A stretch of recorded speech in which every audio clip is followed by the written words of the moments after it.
Our next presentation deals with retail media. Our presenter is James Tenser, Principal of VSN Strategies. James, take it away. Well, thank you, John. It's terrific to be back again at the Lead Marketing Conference. And as some of our audience, I hope, will know, I really enjoy interpreting events in our world for loyalty, engagement, analytics, and digital, and strategizing about what happens next. And I think what happens next for me is the most interesting and most fun. As we get going, I want to compliment our previous presenter, Joel Cartwright. I thought his presentation was fascinating, and especially his comments about joint business planning. And I hope I can come close in that degree of relevance. In particular, I want to suggest that keep some of his remarks about contract complexity in mind as we pursue our discussion here about retail media. I think you'll see the connection.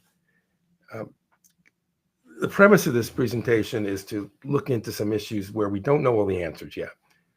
The continuing rise of retail media networks has a lot of implications for CPG marketers, and they're trying to work out how to attack, that's an aggressive word, to tackle the retail media opportunity in a way that's balanced and that serves their best interests of their brands across the entire distribution. So some of these questions are going to seem, some of the information is going to seem familiar to many of you, and it comes from a bunch of sources. And the more I look, the more I keep finding. But there's also some issues that have been nagging at me, and I am learning from my queries, they're nagging at some of you as well about how are we going to make the right kinds of decisions in retail media? And in particular, how do we do this in proportion to the product distribution standards we've already established for many, many years? How do we align the message with the distribution? Not that easy. So let's start with a quick look at some of the latest stats. And these come from, I think, the most reliable sources I know in this business, one of which is eMarketer. This chart on the right-hand side is the newest projection and tally of retail media spending.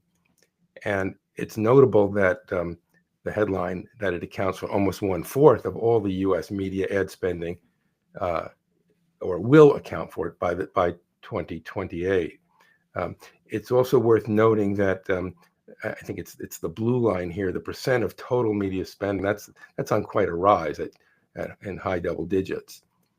But the number of this year, 67.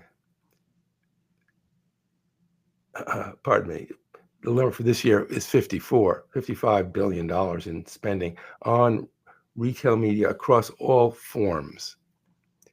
Of that, grocery is about 8 to 9 billion, and that number comes from Incisive, their grocery Doppio research arm. I think it's a reliable number. And a smaller fraction is the in-store retail media revenue, 370 million. Not as impressive a number yet as the rest. And the rest, of course, is digital. It's retail media spending that's associated with the digital channels operated by retailers. And in addition to those, you could argue that the Amazons and Walmarts of the world, is that part of the retail organization, or is it something parallel and separate? Incisive also reports that 70% of grocers plan to put in-store media deployments in the coming 18 months. And that's pretty important because it signals to us that retail companies in America desperately want a fair share of the brand's spending on retail media. They need it, honestly, to remain competitive with the large players in this market.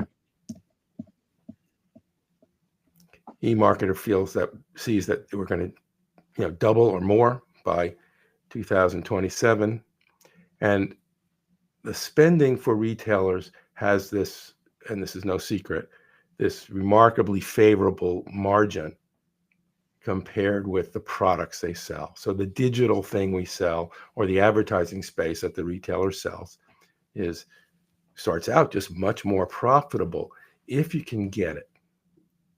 And that's a big if. So a question this raises for me is, well, how evenly is this spending allocated across our distribution system? And I tried to do a little bit of inquiry. But to get us started, let's ask a question of the assembly here. Oops, I'm going to go back. This is an instant poll question. Are your brands reallocating any portion of their marketing investment from your trade promotion budgets into retail media advertising? So I'm going to allow a few moments here to see if, and by the way, if you're not a brand company, but you work with brands, answer is if you were.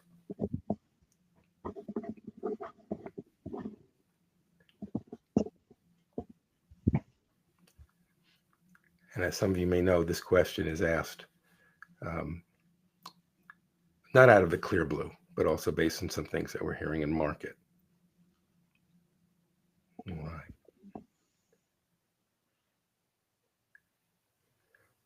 Give it 30 seconds.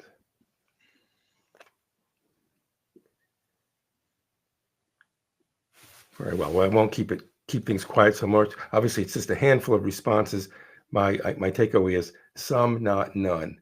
And that's probably close to what we hear anecdotally. I'm going to click this off. And I think we have to close this, and then we're going to return. Is that correct, Linda? Thank you. So with that in mind, the numbers on this particular poll question are less important than the reality that there are some discussions, and this is what we're hearing anecdotally, where brands are making decisions about what part of our spending should be allocated to retail media and where does the money come from. Now, when I first heard about the retail media phenomenon a few years ago, I figured, well, no retailer will ever allow a brand to take a dime out of their current allowances and trade marketing spending to transfer here. Why would you add the complexity to move a fund from one pocket to another? As it turns out, though, that there may be reasons why this is justified. It's part of a larger picture. So I took a look at, I think, the organization I think is our best observer about where brands marketing spending is going. And this is from Cadent Research, Cadent Consulting. The principals there have been tracking this kind of data for several decades. I think they're by far the reliable source, very likely familiar to you. There are a couple of facts here that I think are very notable. And the first is in the top circle. 73%, almost 3/4 of all marketing spending today is funneled through retailers in some way.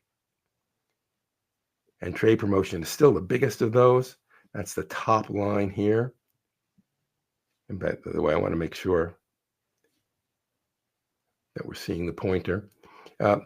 Notably, the digital portion, the pale blue line, and the retail media portion, which is the red line, they're kind of related. Retail media, for the most part, other than that small amount we mentioned earlier that's in store, retail media is mostly digital media too. So brands have a complex decision process to make when it comes to how do we balance our spend. Now, I'm not saying something that's news to anybody here, in my opinion, but I am going to raise some questions about the implications of that for you going forward. Worth noting also is that this is not chicken feed. What other industry do we know of where brands are spending, and this is in the chart in the lower left, as much as 20% or slightly above 20% projected next year of their gross sales on marketing activity. That is the nature of CPG. It is a marketing animal. So it leaves a choice. Where do we take the money from to put into retail media if it is in fact advantageous to us? Do we take it from quote unquote traditional spending, television advertising, for example, or consumer promotions of the conventional sort? Or do we have to rebalance the spend we have with the retailer? And that becomes a sticky wicket because trade marketing has traditionally been, I'll use the word sacrosanct. Maybe it's not so much anymore. So this is pretty tough situation for retailers to manage. I love this chart. It's from the Past the Persons Institute, and they've done a really good job in putting together this eye chart of all the participants in the retail media landscape. The networks are in the center. The in-store networks, they aggregate screens and locations across multiple grocers. That's the upper left red wedge in this pie. There are non-retailer. Well, that's not of our concern today. There's digital out of home. Every one of these participants is trying to be a facilitator or make available some access to audience using retail media. It isn't simple. And if you own a brand, part of your challenge today is to wade through this and decide, who do we interact with here? The retail media networks in the center, that's a large number. So the decision has become, where do I invest my money? Who do I have to just ignore because I don't have the bandwidth? How do I support the retailers that I care about, which is hopefully all of them? Do we have the expert bandwidth as an organization to do this fairly? And then the last question, and this is the one that is a poke in the ribs to this whole industry now, is what about Robinson Patman? And by the way, this is the question that led me to try and do this investigation here. Are we going to be able to do this with the right proportionality across our entire retail distributor portfolio? Can we do it? Can we be even-handed? It's been the industry custom in trade marketing and shopper marketing to do this in a balanced way, in a fair way. In fact, when I did a little research into the Robinson Patman situation, and I'm going to have more on this later, but it's not been an issue that's required enforcement. It seems that the industry has decided its custom is to be fair. If you represent X percent of our product sales across the nation, then you're going to get an equivalent percent of our marketing investment, more or less, depending on the cost of doing business with you. Now, anyone on this call who has more specific knowledge than I do is free to disagree. Use the chat box to do this. But with all of these factors to consider, all of these different tools and intermediaries, I think this got a lot more complicated when retail media started to rear its head.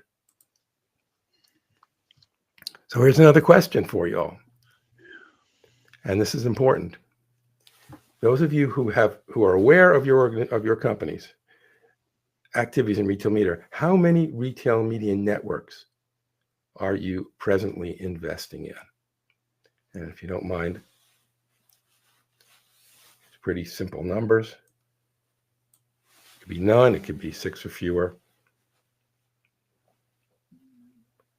And again, if you're on the other side of the equation, answer on behalf of your brand partners.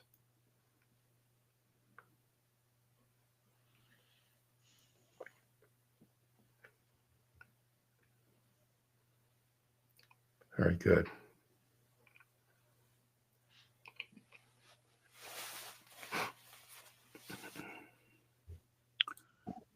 James, Right. somebody in the chat box wrote in and said it is not optional. So well, guess what? I believe you, and this is quite an interesting issue. We're going to explore some of the implications of that as we go on here, and believe me, in the questions, let me please. I want to dig into that a little bit more. In fact, I wish this was more interactive, because the truth is, it would be fascinating if we could do this in a room where we could kind of spitball a bit. But we'll do the best we can in this format. I guess we'll close this out. So the answer is, there are some. I'm remarkable to hear that here we have an answer 14 or more, because I want to understand how that is practically managed. But let's move ahead now, and let's talk about some of the things that we learned in the research. So we hear that the largest retail media networks tend to suck up all the oxygen in the room. And what do they all have in common? Well, they have scale, right? I mean, these are the ones we know about, Target, Kroger, Albertsons, Walmart Connect. If you're in Canada, Loblaw, so forth. The Instacart, which is not a retailer, but aggregates data across retailers. After you get done dealing with these, each of which has a unique platform, do you have the capabilities left to work with what I call the power regionals in grocery? The Myers, the Giant Eagles, the Publix, the Wegmans, the H-E-Bs. All these are essential distribution points for CPG products. And they're putting up their own retail media networks. I should add Hy-Vee as well, because they've been so vigorous about this. The platforms, though, are not identical. The way of interacting with them and making decisions are not identical. The access to data, the first-party data, which is an important part of the incentive to brands, varies. So when a brand thinks about the audience it wants to reach across the entire distribution spectrum, this becomes hard work. I hear this anecdotally. By the way, I am in no way qualified to do that decision-making or analysis, but I can certainly empathize with how challenging it is. And to the commenter we just heard from earlier, it's not optional. Wow, there's the rub, isn't it? We don't have a choice, and yet we've got to find some ways to invest in retail media in a fair way across the ACV.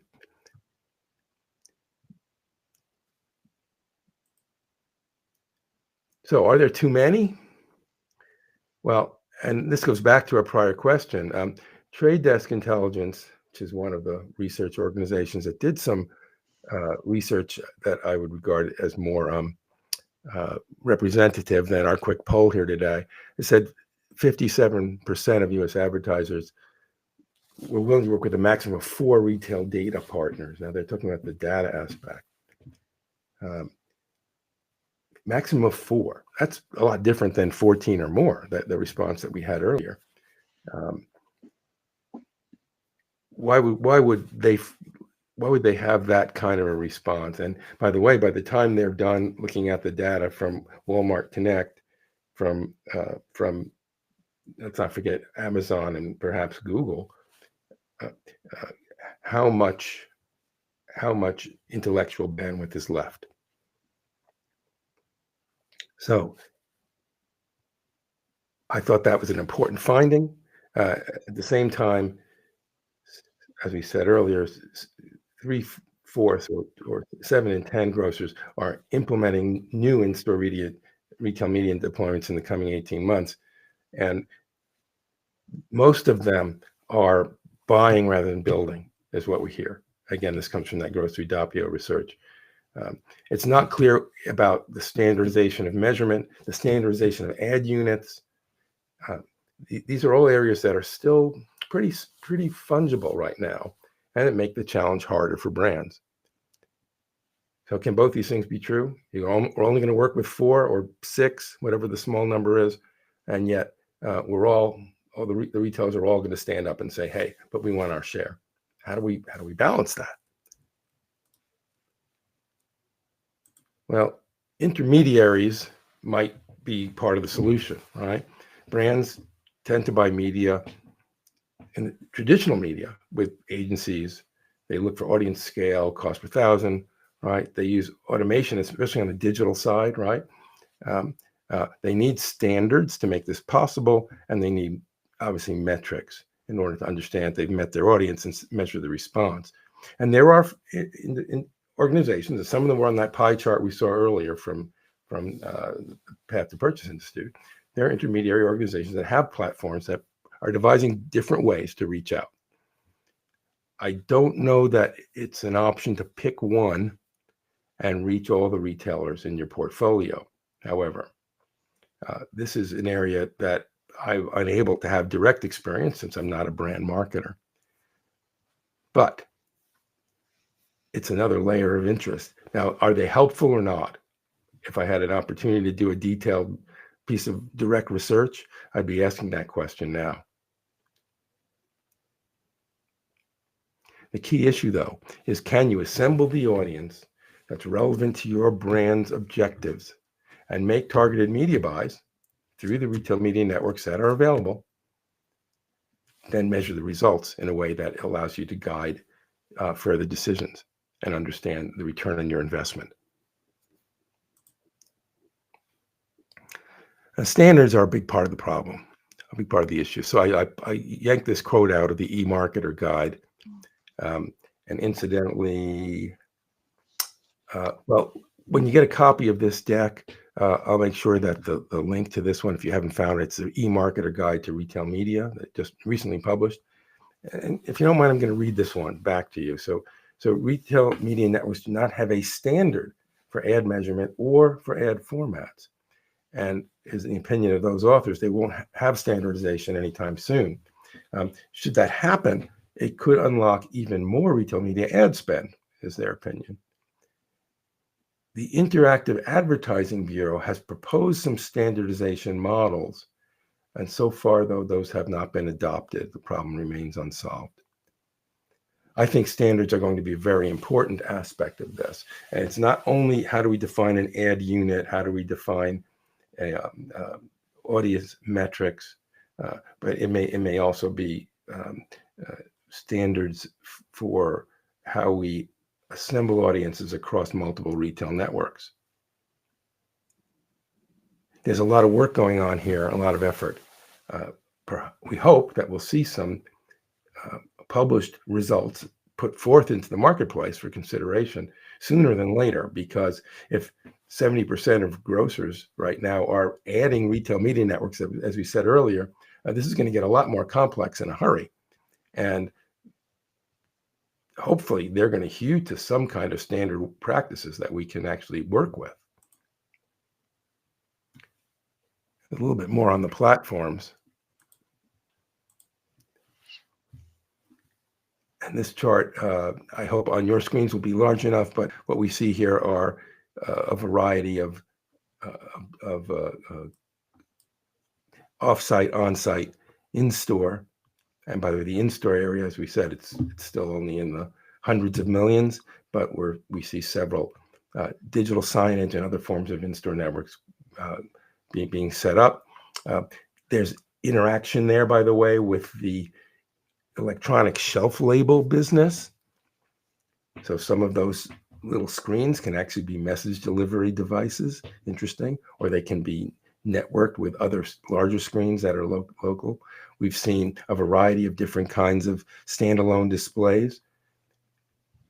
This is not brand new stuff either. The in-store digital signage business, it's worth remembering, goes back to the Walmart in-store network that was launched in the early 1990s. In those days, it was CRT monitors hung in the store.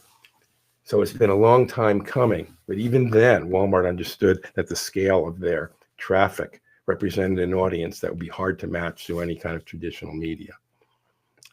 These days, where can you count on shoppers going once a week? Well, almost all of them, at least to one grocery store. So it's a reach opportunity. This is a lot of platforms. The Trade Desk, probably very well known. Criteo, of course. Then the question becomes, as a brand, how many of these do we have to interact with to effectively plan? All right, I feel like I'm repeating the question, aren't I, over and again? But let's go a little bit further. And I want to just say a little bit about in-store, because this was tracked by Solomon Partners, which, by the way, is a Wall Street firm that really focuses on merger and acquisition. And I've been following their publications because for some time they've been suggesting that a wave of merger and acquisition might happen in the grocery business for a variety of reasons. And over the last couple of years, they've factored in retail media as possibly an additional reason why this might occur. So they compiled this list, and this is a better list than I had, of some of the current in-store networks that are available now for retailers. Notice that Walmart Connect is among them. PRN, which goes back almost as far as the original Walmart network. In fact, they were at one time, before they were acquired by Stratacase, they were the sales agency for that network up until about the turn of the century. This is a good list. It's in the deck, which I hope some of you will take advantage of if you haven't found it before. Solomon Partners is a company worth following because they are focused on how are people going to make money when grocers combine. Maybe you can tell I'm leading up to something here.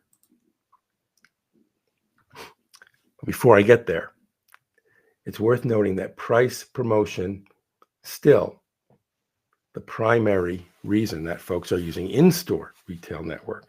This comes from a nice piece of research from Grocery TV, which is one of the network operators at this point is approaching some critical mass across the grocery business.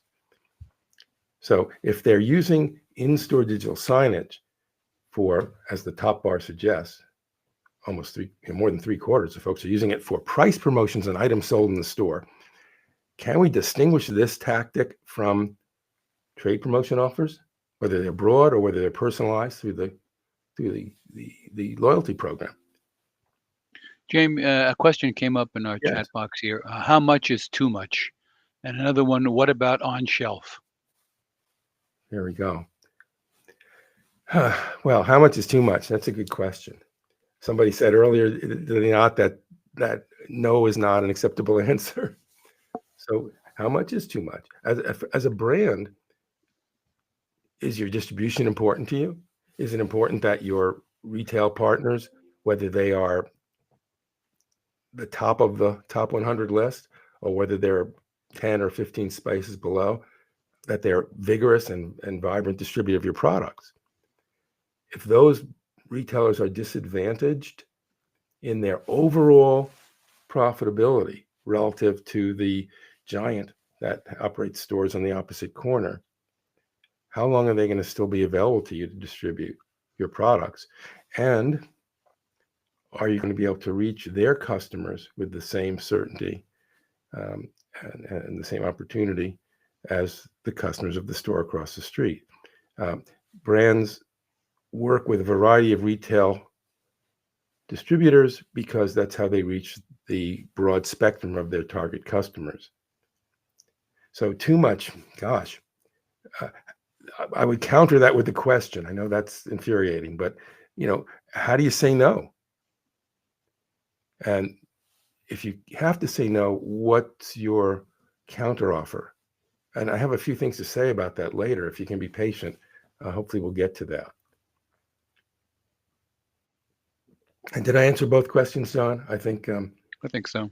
I think so. Okay, very well. Well, let's continue. So my point here on this slide is I'm starting to think, when I look at some of these bits of research, that the line's a little fuzzy between trade promotion and at least in-store retail media. And depending how you look at the digital interactions that folks have with their favorite retailers through their apps, maybe digital retail media advertising is, in a way, it's in store, if you want to define that very broadly, that the electronic face of an omni-channel retailer is it's an extension of the store itself. So if the line's fuzzy, here's a question for you. Do your distributors ask you to negotiate trade promotion and retail media investments at the same table?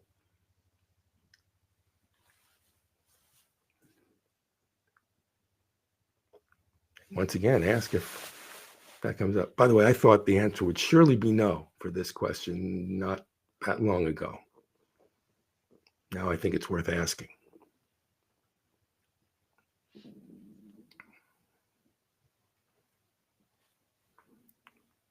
Meanwhile, another comment came up on the chat box. Yes, please. It says, it's hard to say no, and by on shelf, I meant digital shelf / item digital signage. Very well. Got it. Yeah, the digital shelf in the physical store. I'm careful about the terminology because I guess we talk about a digital shelf in the online environment too. But in the physical store, we're seeing some changes in how messaging is being deployed.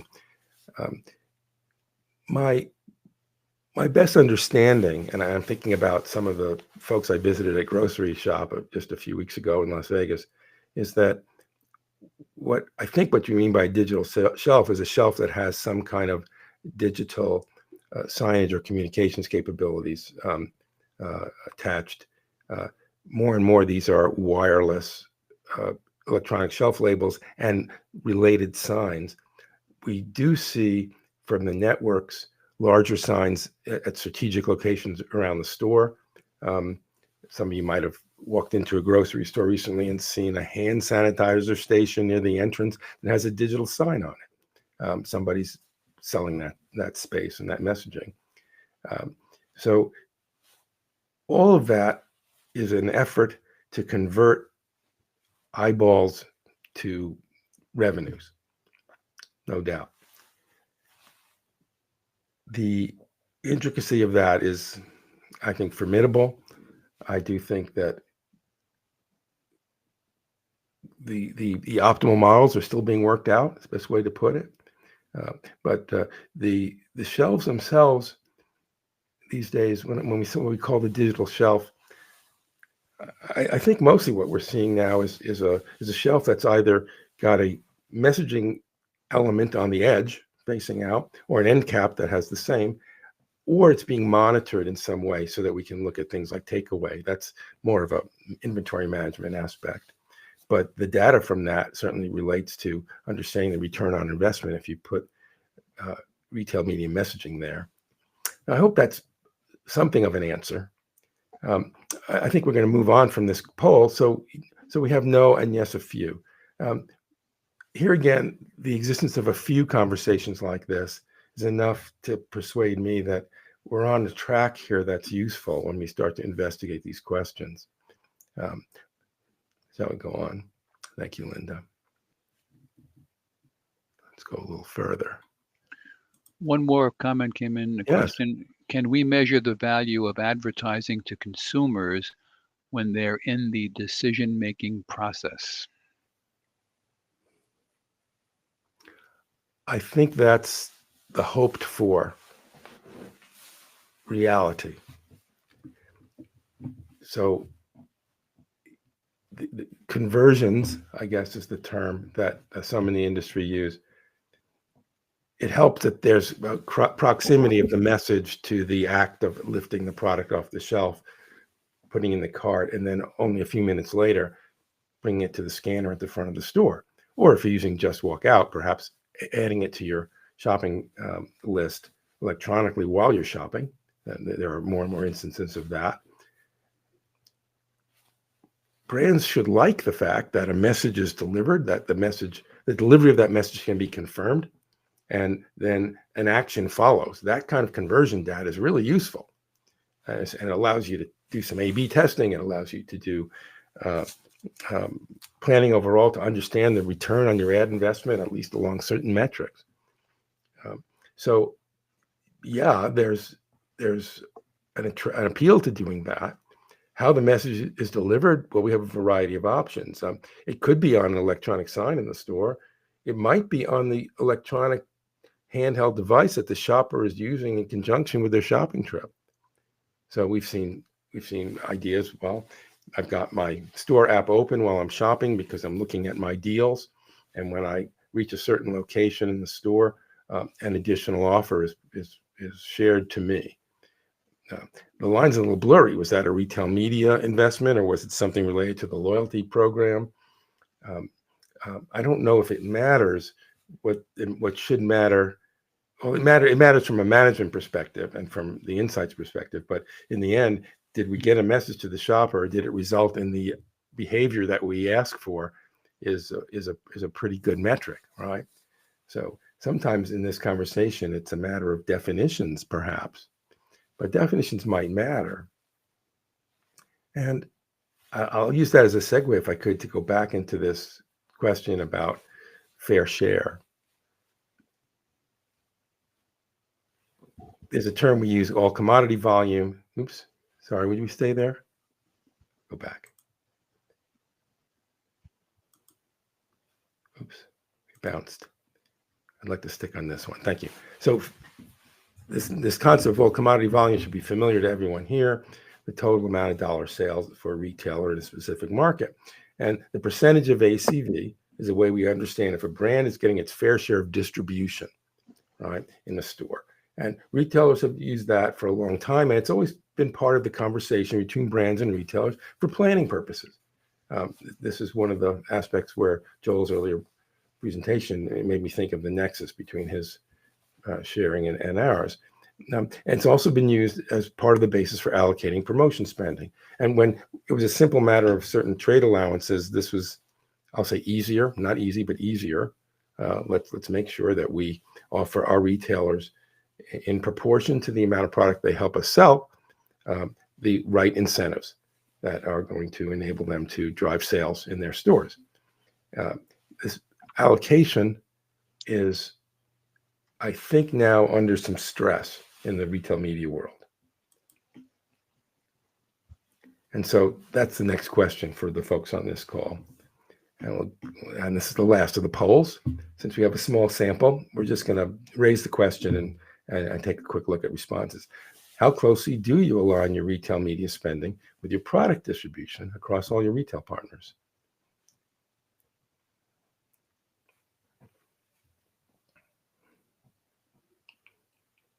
And the range is from absolutely to not at all. Very good.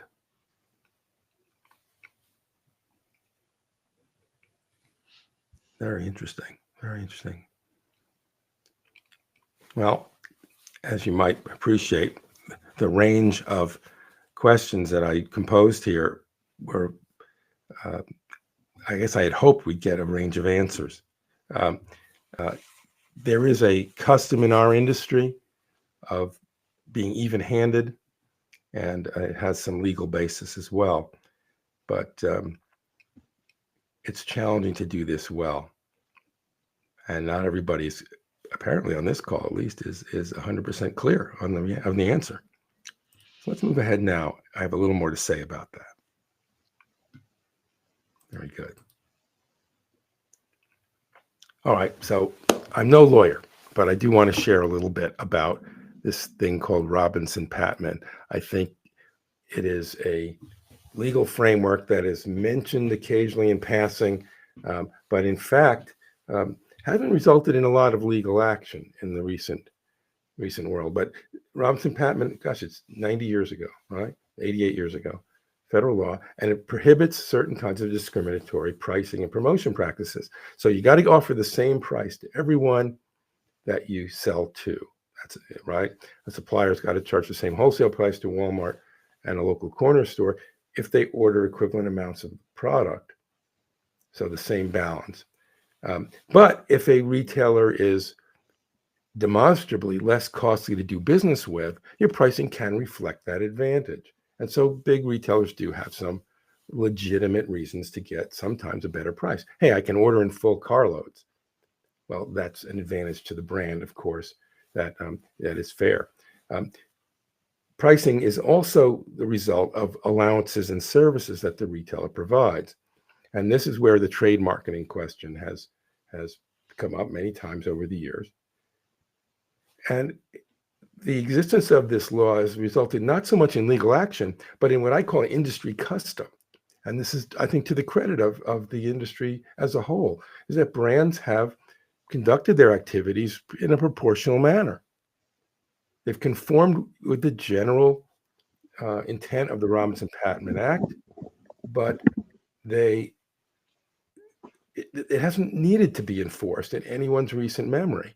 And in fact, the Federal Trade Commission hasn't brought a measure up, a lawsuit up in many years on this particular topic. There have been 2 or 3 civil actions where a particular retailer raised a complaint and cited Robinson-Patman as a reason.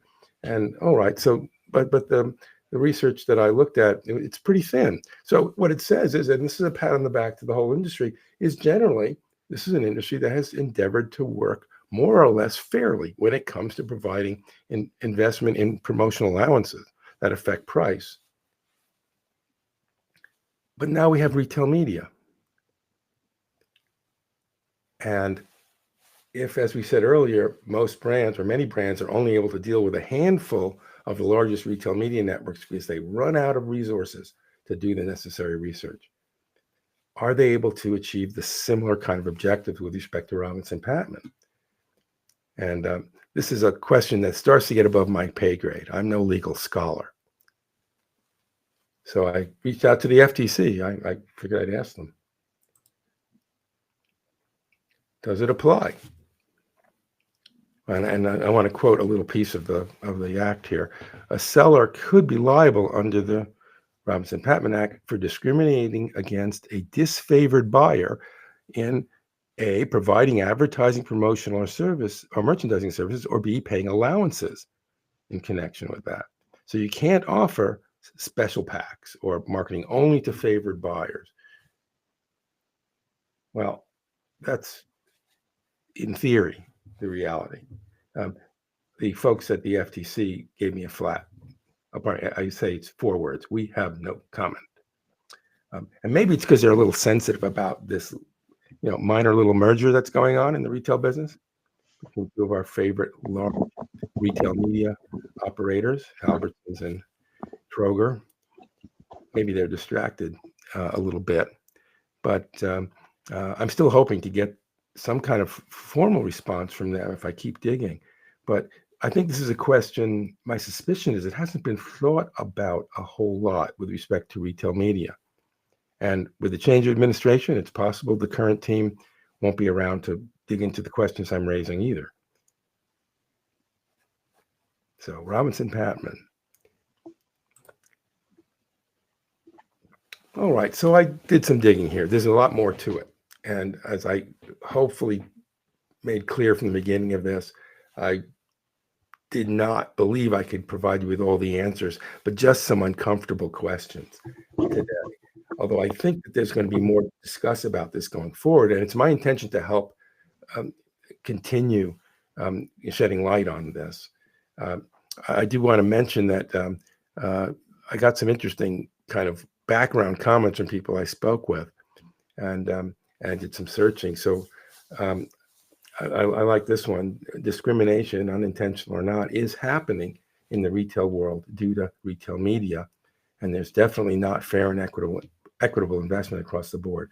That's from someone in a position to know, and forgive me for shielding people's identities at this time.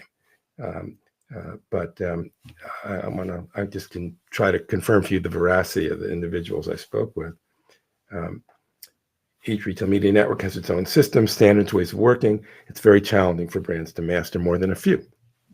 Okay. One expert suggests that brands might consider offsetting any imbalance in retail media spending by offering retailers, smaller ones, more trade marketing or shopper marketing to kind of even it out on the overall. Of course, that implies that we are, in fact, doing what we asked about in the prior poll question, discussing retail media, trade marketing, the entire spend in one conversation across the table. Pretty complex thing to try to work out too. Imagine what those contracts have to look like. Okay. And I did something else too, and this is marvelous in the world of artificial intelligence.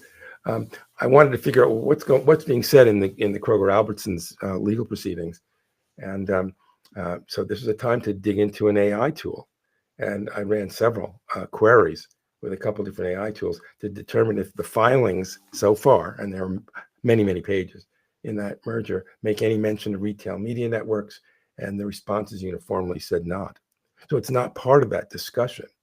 Although, and I'm going to offer this for your consideration, 2 of the largest grocery retail media networks would be merged if this merger goes forward. So is this a matter of concern for the impact of that merger? The discussion we're hearing, of course, these days is about the number of stores and the locations and the dominance in certain local markets. That's the way the FTC has historically followed its thought processes. It may be that they're not looking at retail media at all. So that's, for me, a matter of fascination. I do want to mention also, and I learned this very late in the game, so it's not reflected in this talk, but the FMI, the Food Industry Association, is doing some work right now on some of the issues that I've raised here. And of course, they represent plenty of smaller retail chains as well. And I learned today that they expect to have some reporting, some positions on this issue in time for the FMI Executive Conference, which I believe takes place in January. I think that, from my perspective, would be quite welcome. I think that it's probably evident to all of you who are listening, in preparing this presentation today, we've kind of raised more questions than we've answered. At least I feel that way. So my commitment to you and to our hosts is that I'm going to keep working on this subject. I want to say that anyone on this call is welcome to contact me if they want to share any notions, raise any other questions, tell me I'm all wet and I'm just barking up the wrong tree if that's true. What matters here is the truth, and what matters here is an understanding that's going to drive better business, fair business for the participants in the CPG world. And I hope we'll see some installments about this in CPGmatters in the near future, and perhaps after January as well. So with that, I guess I'll turn the floor over to any questions that remain. And thank you for the ones that have come in already. I hope my answers were satisfactory or sufficient. If there are any more, I'm glad to stay on and answer them. Sure. There are a couple of questions that came in. That one, what do you think about the retail what do you think about retail media with respect to the Albertson-Kroger merger presently being challenged by the FTC? You sort of touched on that. Maybe you want to share some more thoughts. Yeah, as I said, I think it's being overlooked so far. Let's face it, it's a really complex situation, just in terms of market dominance and the store counts and the necessary maneuvers to satisfy FTC requirements. But it did occur to me that here are the two largest grocery retail media networks, other than Walmart's, of course. And this merger, and it's been a couple of years, hasn't it, since it was first floated, and it's going through this process. In that time, some of you may have noticed that Kroger decided to begin to distribute product through online only in Florida, which I think helped them to cover a piece of geography that was conspicuously missing. Albertsons doesn't have business down there either, do they? So put those pieces together, and a side benefit of the merger might be to create another national retail media network in the grocery world. It's just not being spoken of much. I'd sure like to, ask the CEOs there if they would address it with me. I think that's unlikely, but that's a powerful thing. Remembering that alternative revenues of this kind bring in much higher gross margins than any product that's sold on the shelves. So it would make the resulting company profitable from those revenues in a way that might allow them to be more price competitive. So this is a speculation on my part, but it seems to me this is part of the strategy, and one that's not being brought up, because why would they? And frankly, I'm sure they are not interested in arguing their perspective in the context of the investigations that are going on in the merger itself. But I'm going to be watching this, certainly, and hopefully, if it does unfold that way, I'd be the first to call it out, or among the first to call it out. The potential is tantalizing, and I think I could understand why a large grocery organization that wants to be a national competitor to Walmart would want to make sure that they have the virtual reach, the digital reach as well, that can match it. Okay, some quick comments that came in while you were talking. Not price competitive, promotionally competitive in terms of eyeball. It will drive their share price and exec bonuses. Interesting comments. I think, yeah, that is interesting. Yeah, and about share price, yeah, you know, uh, the retail media um, surge reminds me of a time in the late 90s when companies were racing to try to add some kind of what they called then e-commerce strategy to their businesses. And you might recall when retail companies and non-retail companies, product marketing companies as well, announced at that time that they had adopted a e-commerce strategy, just those words in a public statement. It was not uncommon to have very significant stock price increases overnight just for saying it. You didn't have to do it. You just had to say you intended to do it.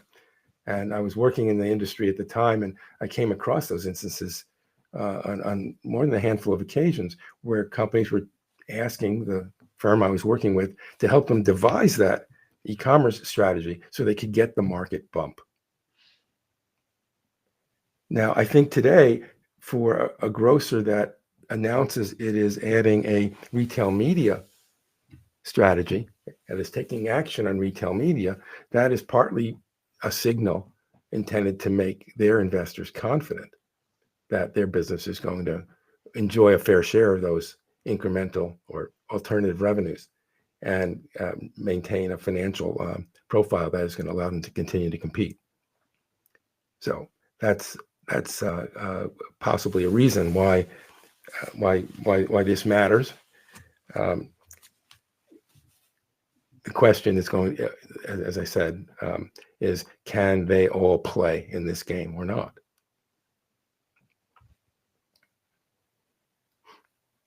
Anything further? I think you have one more question here. Sure. How much competitive pressure do you think regional retailers, I guess you mean like the Wegmans and Giant Eagles, Yeah. face due to the dominance of the top 10 RMNs? Yeah, retail media networks. Yeah. You know, this is, I won't say it's my fear, but it is a concern. I think we have some stunningly good regional grocery companies in this country. I mean, that are they're best employers. They're loved by their shoppers. They are dominant in their geographic markets. And the Wegmans, the HEBs of the world come to mind. The Giant Eagles. These companies have been very successful and competitive in their geographies, and they've even done pretty well in e-commerce sales. You know, earning a share that's somewhat on par with some of the large competitors in the e-grocery business. This is a different and additional challenge, and my concern for them is that adding a retail media network adds a significant area of complexity. It complicates the deals that they have to negotiate with brands, and even when they set it all up, brands are challenged to make the most of them. What we don't really know yet is how much are these bespoke solutions, that is designed by those individual retailers. I think in many cases they are. And how does a brand that wants to put together, and let's think of a geographic market where you might find let's pick a Hy-Vee because they've been pretty prominent with their red network the last year and a half. Let's say they're in an area of the country and they have the usual large competitor, Walmart, in overlap in some markets. As a brand, how do you design a retail media strategy that's going to reach both, and they are overlapping audiences? And it's easy to do the Walmart part. You sort of have to. You don't have a choice. Whether you're going to get involved with Hy-Vee, maybe another matter. Again, it comes down to the resources that the brand has to engage with these networks. So my concern is that if retail leaders in these various markets aren't able to obtain a fair, balanced share of retail media spending because of practical complications, that they're disadvantaged in terms of their total financial picture. versus those giants. And remember earlier I said I had been following some reporting from the Solomon Brothers folks. They look at the M&A world, and I think they see the regional players under some relative stress. And of course, they have a stake in this, right? They make money when mergers happen. But I do think they feel that in terms of total value, that there's going to be some opportunities in this market. The reason it hasn't happened faster, my opinion, is that as long as the Kroger-Albertsons matter remains up in the air, other merger deals may be holding back, reluctant to move. So they're kind of waiting for the dust to settle. So I think there's pressure there. I really do. I think, gosh, if there's anything that'll get you in the grocery business, it's the intricacy of the business, right? We make a lot of simple decisions as an industry, and the brands who sell to them the same. Individually, those decisions are not hard. At scale and at speed, they're massively intricate and complex. And retail media adds another layer of complexity for everyone. So big companies on the retail side have some advantage there because of their scale. And I don't think we've seen even close to what this is going to sort out to be going forward. But it could be a world with somewhat fewer grocery chains. It's a possibility. And that remains to be seen. Okay, that's all the questions we had. So we had a very active attendees on our chat box. Yeah. So if you want to continue the conversation with James Tenser, his email is on the screen, jtenser@vsnstrategies.com. Please reach out to him, and I'm sure he'll get back to you. So thanks, James. That was an excellent presentation. I learned a lot. Thank you. It's a topic that everyone's going to be following, and the truth is out there, as we say. All right. Well, can I just say that the engagement by the audience, I take that as the highest form of compliment. So thank you very much to everyone. Okay, great. So thank you, James.